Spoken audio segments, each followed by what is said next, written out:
The first time you recognize that somebody's really asking you to give up something that is not offensive, reading sort of trashy beach reads is not an offensive thing to do. And somebody's asking you to give those things up. Like I said, it is a matter of time before you're going to be asked to give up much more significant things about your relationship. Hi, everyone. It's Dr. Ramani, and welcome back to this YouTube channel on narcissism, and every so often a place where we take on the Am I the Asshole? I take these on because I don't know if these people are narcissistic or not. We don't get enough of the story, but these patterns are definitely toxic. Sometimes seeing these patterns embedded in real people's real stories can give us a sense of some of the patterns we run into and kind of get an opinion on whether these patterns are healthy or not, by at least putting in our vote on whether or not this person's an asshole. This one's a doozy. It starts with, am I the asshole for yelling at my husband and telling him to get over himself after he threw away my tampon box? And no, folks, it wasn't empty. The lady writing this is 27, the husband's 30, have been together for 3 years and married for 2 months. So these are newlyweds. So here's the thing. I used to use pads for my periods, but recently was able to start using tampons. I have medical problems. In comparison, tampons work 10 times better for me, especially when I'm outside, say, like at work or traveling. My husband hates them. He never truly gave a reason other than just to say he doesn't feel comfortable with me using them. I didn't think it was a big deal at first, since he says he hates a lot of stuff I do, but puts up with it anyway, except for this. They've only been married for 2 months, and he hates a lot of stuff that this woman does. That's such a not good thing. That's a very controlling dynamic when a person is saying, I don't like this thing you do, I don't like this thing you do. He asked that I go back to using pads, but I made it clear that since it's my body, that I get to decide. It is very controlling when somebody weighs in on, for example, how a person dresses, how a person does their face or fix their hair, or those are control dynamics that really are massive red flags. And this one's a whole new level of the types of feminine hygiene products one uses. He threw away some tampons he had access to, and I was getting upset, but to keep the peace, again, the standard appeasing in a toxic relationship, I just bought a box and hid it away from him. He somehow found it and threw it away. So, and this also this destruction of someone else's stuff, the lack of boundaries, the intrusiveness. He's also very entitled, that sense of, well, I don't like this, and I've told you you can't do it, so now I'm going to throw your tampons away. I didn't find that out, that he had thrown them away, until I had my period yesterday and realized I had no tampons to use, which, as any woman will tell you, is not pretty. I was tired and too stressed. I just yelled at him after he admitted to throwing away the whole box. He argued that I already knew how he felt about this stuff, and yet I decided to still keep it around. I lost it and told him he had no right to do this and told him to get over himself already. He stared at me, almost about to tear up or something, and then walked out. He later went on about how we as a couple should take each other's discomfort into consideration, and said he already tried to speak to me about those tampons, yet I brushed him off and insulted him and verbally abused him. This woman never makes known what this dude's rationalization is for her not using tampons. Like, it is almost medieval that this would be a thing. Like, and if he feels threatened by a tampon, I feel bad for her if that's how he's coming at this anatomically, because damn. He later went on to about how we as a couple should take each other's discomfort into consideration, and said he already tried to speak to me about those tampons, yet I brushed him off and insulted him and verbally abused him. So no conversation about him throwing her things away, but him being verbally abused. He also said that if I still insist on using them, then I should do it while I'm outside the house, but I said that it won't happen. I feel bad for how it played out, but I was just at my wit's end and I'm in so much pain I lashed out. Did I go too far here? Does he have a valid point or not? So not valid? I mean, the level of entitlement, arrogance, poor boundaries, lack of empathy, lack of self-reflection. I mean, it's galling, right? But there's also a dynamic here, again, of control, whether it's coercive control. We don't know enough else that's happening in this relationship. But the sense that somebody could weigh in on something that is so intimate and so personal as feminine hygiene is absolutely astonishing. But what's most troubling about this is the gaslighting. He threw away her things and all of that. And she then has a very normal reaction. She reacts and says, what have you done? You've thrown away my stuff. I need it.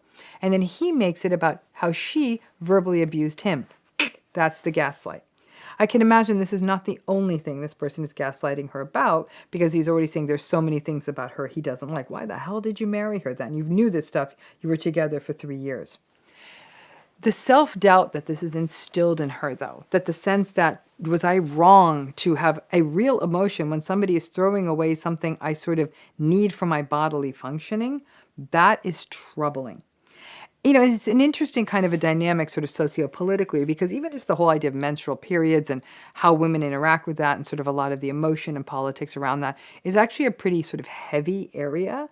And it's and it raises up themes sort of globally. There's actually a Oscar-winning film on this. And around the world, actually, some women are actually at danger at the time of the month when they're having their period. So for this guy to be this controlling about it in a part of the world that's not like that is very, very concerning. This kind of control over daily functions is always a toxic dynamic. This ain't a red flag. This is like a red... this is like a red airplane runway. Like it is it's beyond a warning sign. It is just bad and it is toxic. But what's more concerning, and it comes up all the times in these am I the asshole sorts of reflections, is did I do something wrong? So what these toxic relationships do over time is they leave people wondering, I'm having a reaction, and I must have reacted wrong, because the toxic person so quickly comes back with, how could you be? How could you be so angry? Because this is wacky. And again, we do not know this person's reason for it, but whatever it is, it can't be right. Okay, it is not a normal thing to not want a person to do. And whatever the explanation is, it has not been offered here. So if it was a reasonable explanation, it seems like this person would have shared it so we could have some sense of it. But the idea of throwing away someone's stuff, they've communicated with you and saying this is important to them, it's personal to them, and that this person handles it not by talking about it, but by throwing it out. That is very much a dominance move that's meant to say that what you have to say, you are not important. So not only is this person not an asshole, I would honestly say they're in a bit of trouble. I don't see how something like this could last. This is not a small thing. Someone stopping you from doing what you need to do. Again, the level of entitlement, the level of arrogance, the level of dominance and control. That dynamic is never going to work in an intimate relationship. And the concern then becomes escalation. If it's here, how many more things is this person going to try to control, which ultimately for a person is not good for them, their physical health or their mental health. So sweetie, I'd say keep the tampons, lose the dude. Good luck with that. Here we go. So good. This is so good. Am I the asshole for kicking my sister out of my house at night because she threw all of my food away? I mean, even I was taken by the headline on that one. I seriously can't believe this is a thing, but my parents are really upset at me.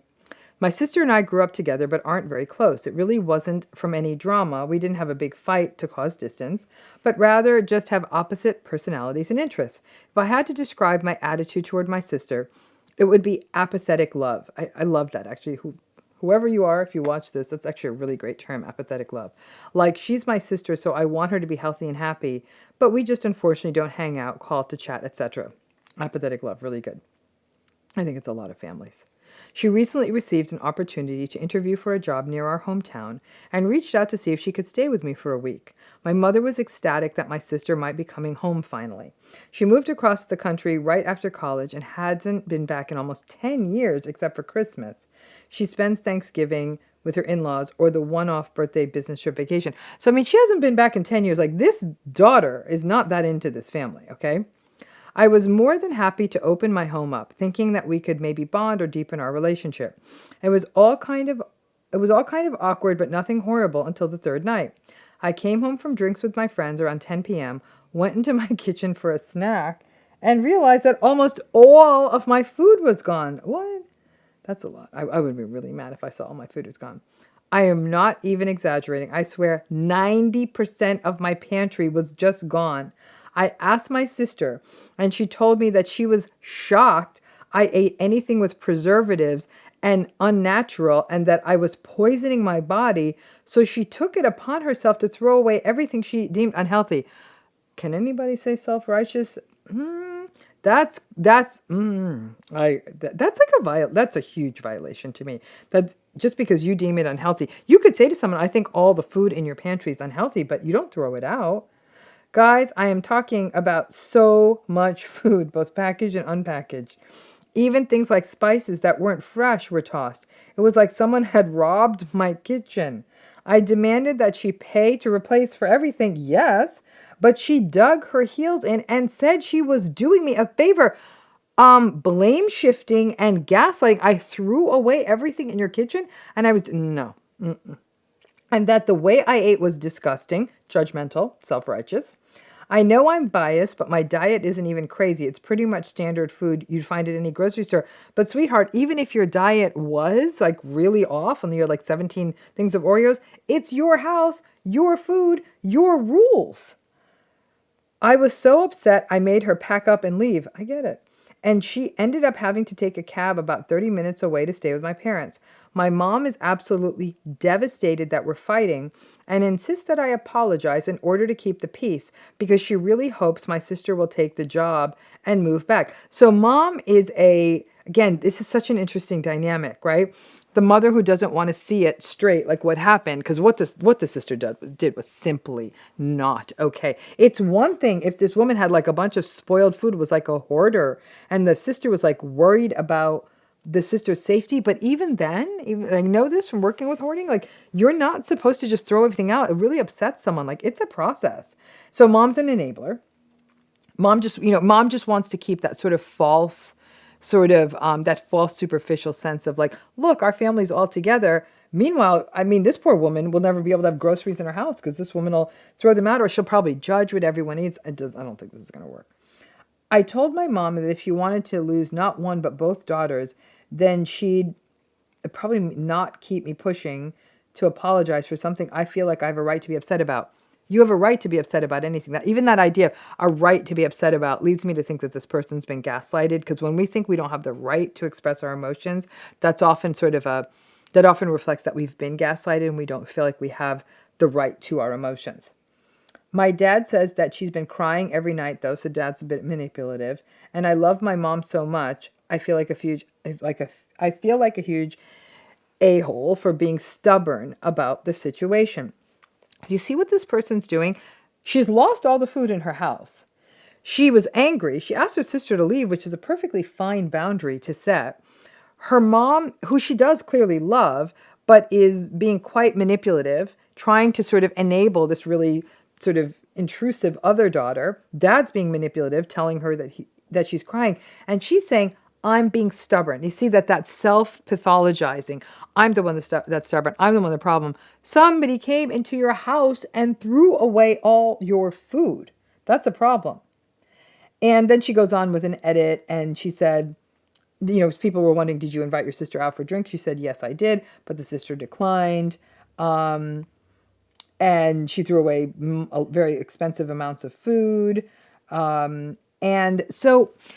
such an interesting one, because I think what jumped out at me is it's so easy to say, well, that's farcical, ha ha ha. And when I read it, I did chuckle at first, but then I thought, wow, this is what this person's doing to herself. Am I a jerk for being mad that somebody shamed me, told me my food was disgusting, by extension really sort of making a statement on this other person, and taking it upon themselves, intrusive, poor boundaries, to throw away all their food? And the family, so obsessed with keeping the peace, is asking this person who had all their food thrown out to pretty much tamp down their own emotions so that they can keep this pseudo peace. But this sister is allowed to come in. This sister, who's clearly not that interested in the family because hasn't really come home that much in 10 years.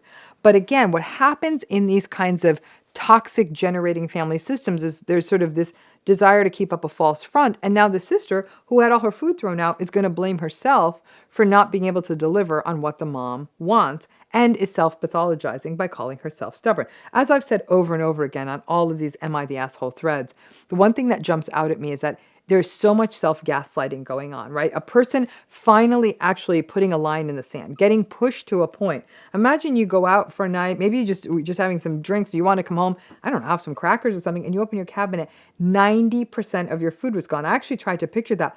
I would be really mad. And that it's being done from this really, really judgmental space, and that her sister is showing, the sister who threw out the food is saying, I don't even need to communicate with you. I can just do what I want. Can you imagine having this sister living near you? What's next? She's going to say your clothes aren't fashionable enough, so I'm going to go in your closet and throw away all your clothes.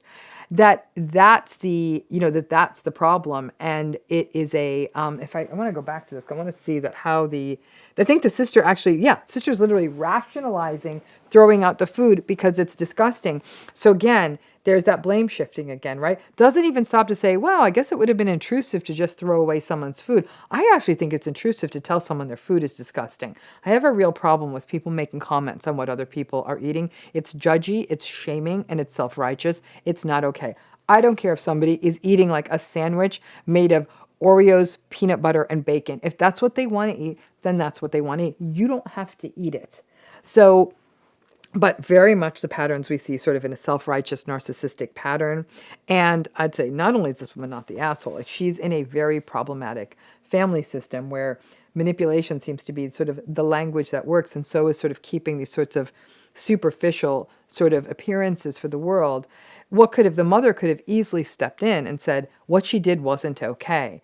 I really hope she moves back. The mom can still have that hope. I understand it. I'm a parent. I get that.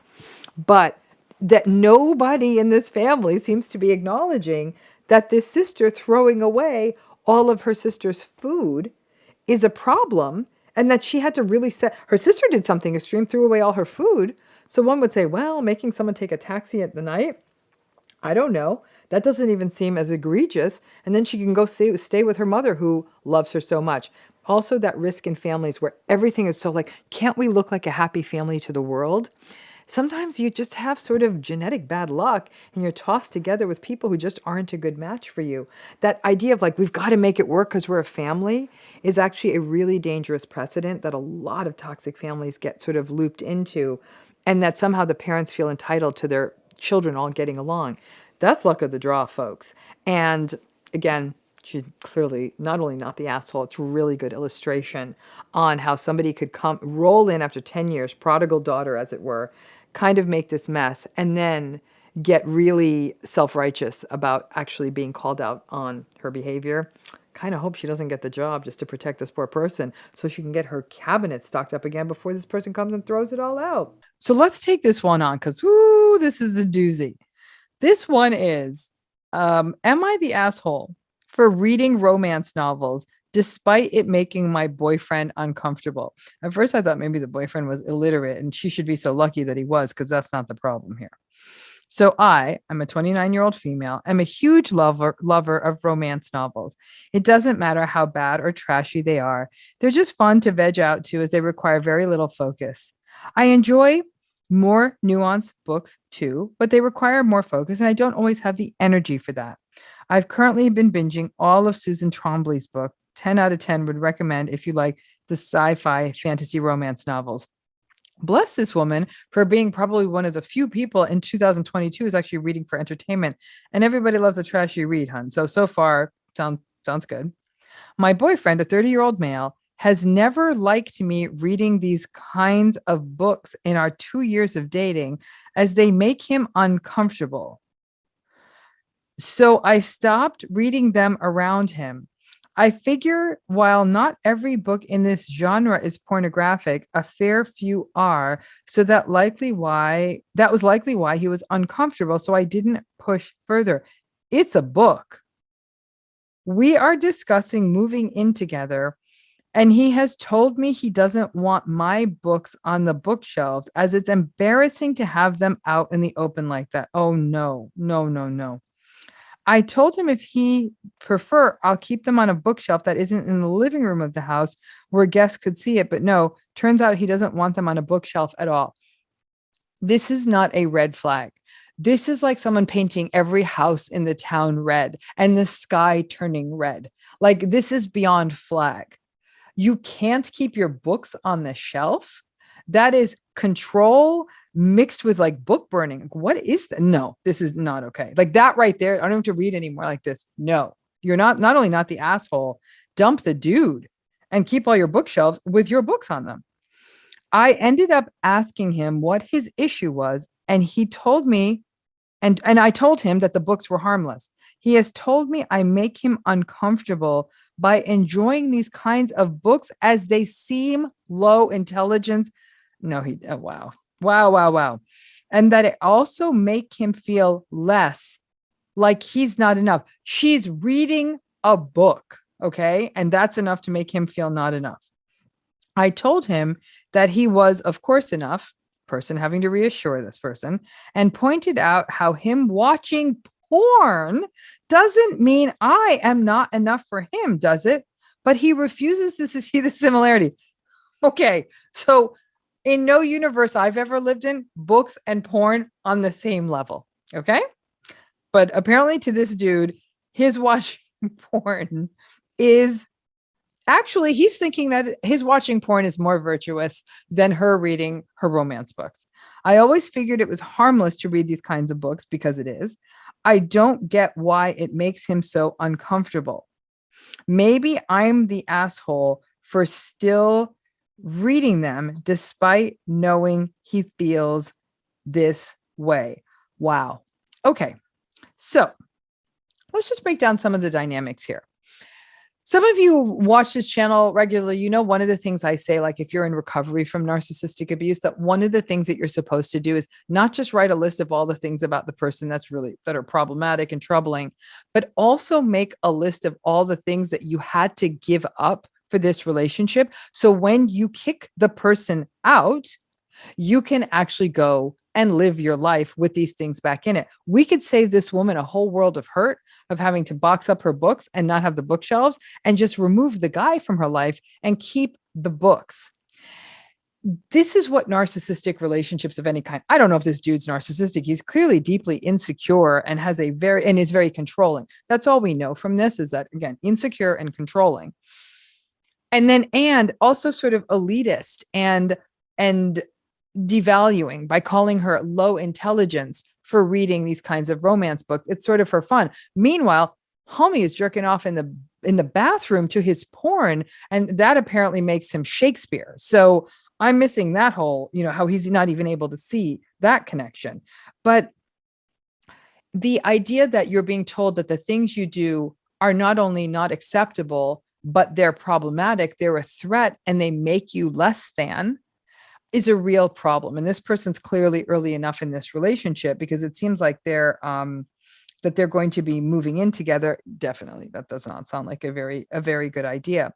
But this person's censoring herself. Listen, we all make trade-offs in relationships, right? We may not cook with truffles. I don't know, one night when a partner's home, if they really are, their stomach turns to the smell of truffles. Or if somebody gets into a relationship with somebody who, I don't know, doesn't like watching a certain kind of show, you won't watch those on your days together, whatever it may be. Or you might have different habits in the night about how you turn lights on.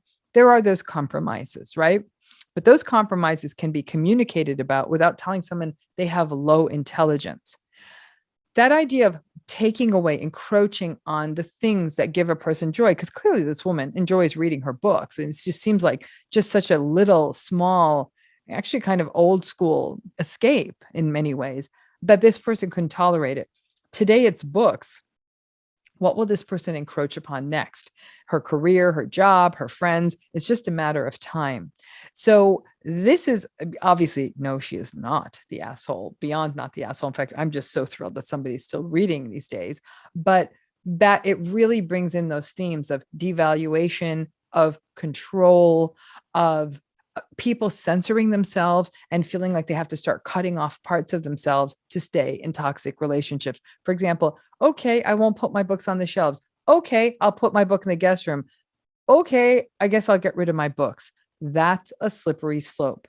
The first time you recognize that somebody's really asking you to give up something that is not offensive, reading sort of trashy beach reads is not an offensive thing to do, and somebody's asking you to give those things up, like I said, it is a matter of time before you're going to be asked to give up much more significant things about your relationship. I would tell this lovely lady to get herself a U-Haul, box up those books, and drive off into the romance novel sunset. You can leave this guy home with his porn, and hopefully he can find some grand person who's not a reader, who can then, I don't know what the heck this guy is going to keep on the bookshelves, but she doesn't need to stick around to find out. So no, sweetie, you are not the asshole. And how sad that these are the kinds of things that happen in relationships. Toxic relationships are everywhere. And am I the asshole is a reminder of how much people still doubt these dynamics when it is that clear. Biggest red flag on the planet. People, survivors, still doubt themselves, but we're here to point out these patterns when what they are and really where the problems lurk. There's lots of them here. So here's this: am I the asshole? Am I the asshole for wearing a first-gen sash to my graduation against my dad's wife's wishes?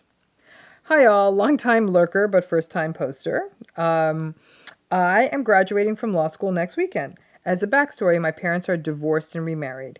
Things with my father's wife, Kelly, have always been tense. They got married when I was 16, and the long and short of it is that I ended up moving back in with my mom because they had very loud, intimate relations at night when I would be trying to study or sleep. Yikes. Bluntly, Kelly is also someone who is very hard to like. She's abrasive and quite rude at times. We have never gotten along, but I have, for the last 8 years, tried harder to be nicer to her for the sake of my father. I went to law school 3 years ago, and at the time, Kelly was not very supportive of my decision and has commented on the fact that she didn't think I would actually see it through. Well, now I'm graduating. I have a great job. I'm really proud of myself because I really feel like I got here on my own hard work. Kelly has never introduced me to anyone nor assisted with my work. In fairness, I also in no way expected her to. Kelly used to be a lawyer. She is not currently, but it's not really anything we have discussed due to not being close in the first place. Now that I'm graduating, my law school gave the first-gen law students sashes to wear. My father called me today and asked that I not wear this sash because Kelly is offended by it. Bitch. She thinks that I do not consider her family, and I am also therefore not a first-generation lawyer. What the? I got frustrated and told my dad that they're both welcome to not come if it offends her so much because I am wearing my Gen 1 sash. My dad got upset as well and essentially said that it's not a big deal to not wear the sash, and my sash is invalid due to Kelly being his wife and thus my stepmother. We ended the phone call on a bad note. Am I the asshole for refusing to not wear my sash for Kelly? I have tried to be diplomatic with Kelly, and I worry that this may be the wrong hill to die on. I understand that it's just one graduation, and I wonder if I'm making a big deal out of nothing. On the other hand, I'm really proud of myself. No one else in my family is a lawyer, and I will be the first. So Reddit, am I the asshole? Oh, hell no. No, no, no. First of all, if you ever see this video, whoever wrote this, congratulations on finishing law school. It's quite an accomplishment. And as a first-gen student, it's very impressive. So congrats. All of that said, no. You know, many assholes in this story, neither of them are you. Let's start with dear old dad, okay, who put you in a triangulated mess with his with his wife, who he couldn't not have sex with when you were in the house. I'm guessing your parents likely had shared custody. So that already is sort of a bizarre dynamic, number one, okay? Number two, and I really have a problem with this one, when Kelly didn't think you would actually see it through. Well, thanks for the lack of faith in me. And that sort of invalidating statement is such a classical part of familial narcissistic abuse. That dismissiveness, you're not going to finish that. Drop in the comments how many of you ran into that with narcissistic family members. Oh, I don't see you finishing that. I don't see you doing that. And how much that kind of invalidation takes such a toll on us when that happens. It's absolutely horrendous. And so, and notice Dad didn't go to bat for her on that one. And this person is saying, I'm very proud of myself. I did it on my own. but it is so offensive. I actually think there's a lot of pride in being a first-gen student. I worked for years as a professor with first-gen students, and it's a different struggle. It's a different climb up, and I think that there's a real validity to heralding that, and the school wanted to herald that. But that Kelly rolls in when she's 16. I mean, what's that? Like 16, that's fully cooked person, right? Fully formed human being who is making their own decisions. She had absolutely nothing to do, and clearly was, when the only thing she offered her was some sort of sex education that this poor woman didn't want. And that she felt that she is in the role of family. Okay, you want to believe you can even believe step parents are family. I absolutely agree with that.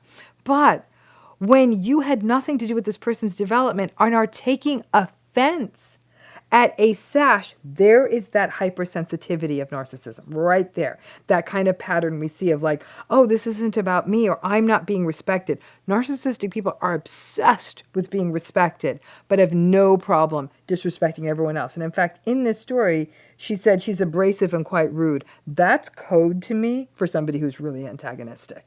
And so that idea that you can't do this on the day that is supposed to be for you because it's going to hurt my feelings on a day I'm not having an accomplishment is so textbook, it's painful.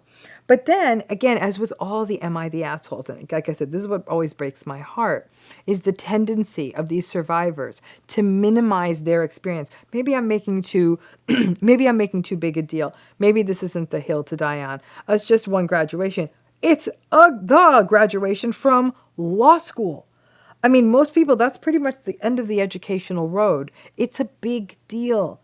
And there should be a commemoration like a graduation. So if it's this, can you imagine, I'm assuming, let's say this person who wrote this is not married. Can you imagine what Kelly's going to do on her wedding?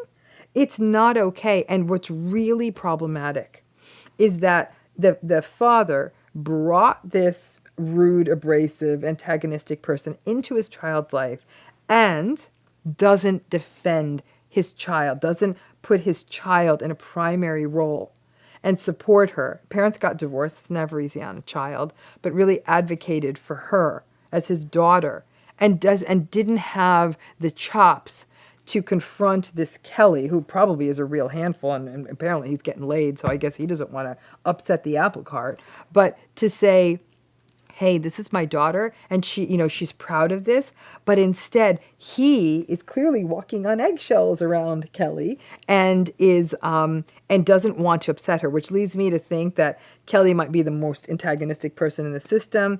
Dad's walking on eggshells, and he's willing to throw his daughter on the bus.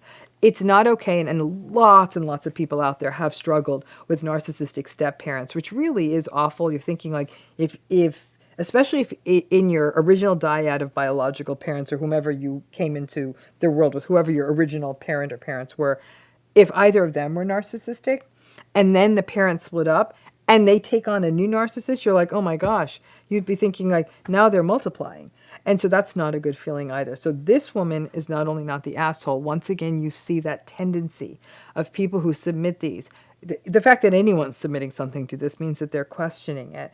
And to validate anyone who's in a situation like this, when it's your day, your accomplishment, that allowances are made for you to honor that accomplishment as you see fit.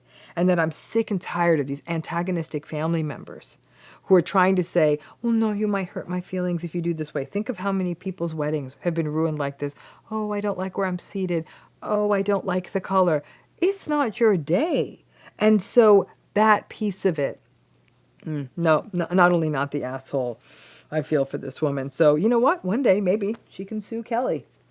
Thanks again. Me, a 24-year-old female, and my boyfriend, 26, have been dating for around 9 months.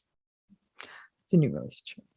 I've been riding horses since I was around 4 years old when I started taking lessons. When I was 10, I started helping out this girl at the stable with her horse named Lady. At 12, she told her she had to sell the horse due to time and interest and asked me if me and my parents wanted to buy the horse. Luckily for me, the parents were able to buy her, and she's been mine ever since. Okay, this is a long time. She's my best friend, and I love her a lot. That's sweet. When I started to date my boyfriend, I was very honest with the fact that my horse takes a lot of time. They really do. And he was fine with this. No, that gives me some concern. You'll see. I mean, it's so sad that I'm so cynical that it concerns me. When I was single, I could spend like 3 to 4 days in the stable, but as we started dating, I cut this down to about 3 hours every other day, as this is roughly how long it takes for me to do all the cleaning, preparing food, and writing. Also, most of my friends are at the stable, which means this is a social for me. Okay. The other days, I would not write and try to spend less time talking, which would make it about an hour. I'm not loving this. After about 6 months, he told me I spent too much time at the stable. Homie just told her she could spend the time. That felt like a love bomby thing to do in the beginning. And a future fake thrown in there. So after 6 months, he told me I spent too much time at the stable and I should prioritize my relationship more. And somehow his family got involved and saying it was strange to prioritize the way I did. Families, his flying monkeys, right? I wasn't comfortable with this, but I'm a bit of a pushover, so I agreed.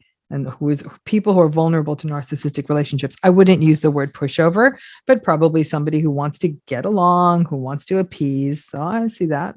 And I don't know if this guy's a narcissist, but I'm not loving this whole horse sequence. At first, this meant cutting down time at the stable, but it has evolved into cutting down riding days. Now I ride about 2 days a week, and the rest I'm simply there to do the basics. All of this as quickly as I can, because otherwise I know he'll be annoyed and pissed off for days and give me the silent treatment. So that's all a lot of manipulation. I know my horse isn't really suffering from not being ridden as often as before, but I still feel very guilty that I'm always rushing around her. Girl, I get that. I have a cat, folks, not a horse, a cat. And if I do not interact with that cat a certain amount of time each day, I really go to a dark place. So this is a horse. I mean, a horse probably needs more than a cat, right? Then last night he told me it was time to sell the horse. I laughed at him and asked if he was serious. He was. I told him no, and he said I needed to start prioritizing this relationship more. And I said, I've done nothing but prioritize this relationship. See, that's a great example. Remember, I say don't defend, don't explain. That's what she's doing. So that's going to go nowhere fast.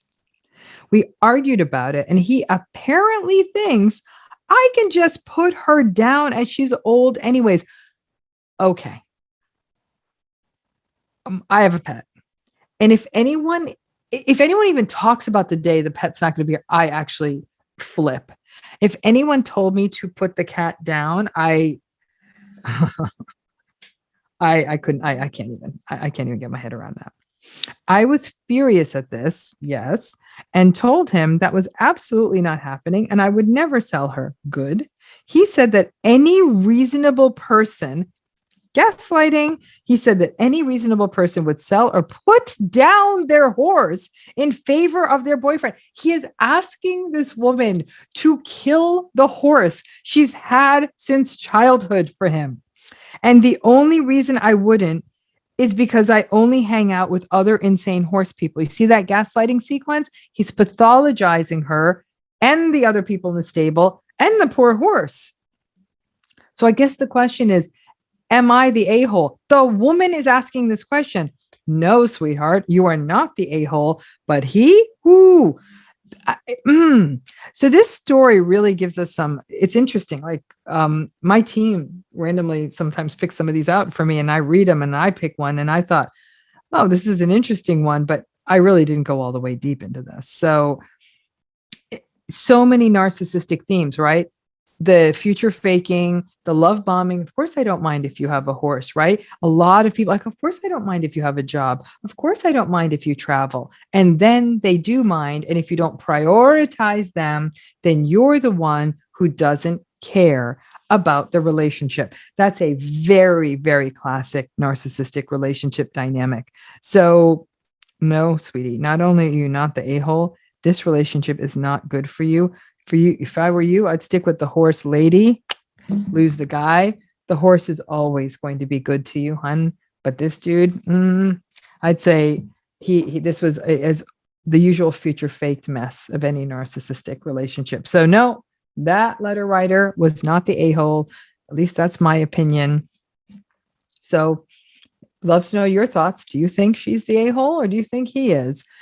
Remember, this guy is asking her to kill her horse so she can spend more time with him. I think that one is kind of a no-brainer. So we'll keep bringing some of these to you because I got to tell you, these MI and a-hole stories really give us some really interesting themes on narcissism that we can break down in real time. And I'm kind of aghast when I read this. I can't believe that. I really do love animals, and that anyone would ever suggest somebody harm one is really kind of beyond for me. So take care and thanks again.